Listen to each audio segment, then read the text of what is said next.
Mark Rogers TV, the voice of college football, getting set for Florida spring football in Gainesville in just about a week. We're talking linebackers. We got David Waters on the line from Gators Breakdown, and all I got to say is get on over either here on YouTube or to your favorite audio platform and look up Gators Breakdown. If you have no idea what I'm talking about, then you have missed out on something in regards to Florida football coverage. So please follow David and Gators Breakdown. All right, let's talk linebackers. Typically a top-notch unit across the SEC.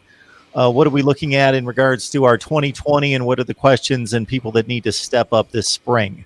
Big question, Mark, is who replaces David Reese? All right, look, he wasn't the superstar linebacker, but he was a rock there. He was a leader on that defense. And going back to 2017, after Jim McElwain gets fired versus Georgia, they go to Missouri and get beat. And David Reese is out there calling his teammates out. Hey, look, this is not. We know the head coach got fired, but this is still the University of Florida. You go out there and play with some passion there, and that's the kind of type of guy that he was. And he missed the first part of the 2018 season, Dan Mullen's first season, and you could tell when Kentucky rolls in and beats Florida in the swamp for the first time in about 30 years. You could tell that David Reese was missing, that he wasn't out there, and that made a difference. He comes back not long after that, and the Florida defense definitely looks different the rest of the season. So he was the leader of the last couple of years on that defense. So they're going to miss. They got to replace that. So James Houston, Ventrell Miller are the two guys who have the most experience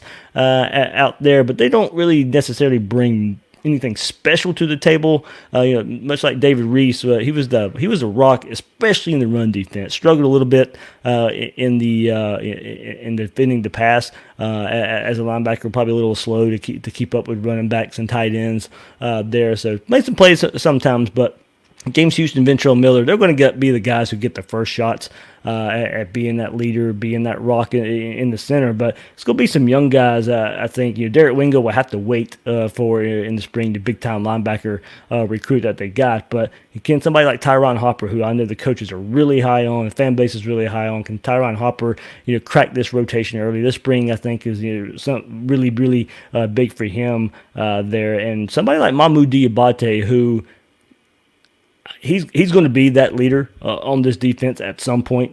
He played more of that buck rush in type last year. Had a really good game against Vanderbilt where I think he had 2 or 3 sacks in that game as a true freshman. So that's one player I'm looking at maybe sliding over and getting some play at linebacker as well, just to get a more athletic, faster type of body at linebacker. And also one more player to watch out for is Amari Burney. Played there a bit last year as well.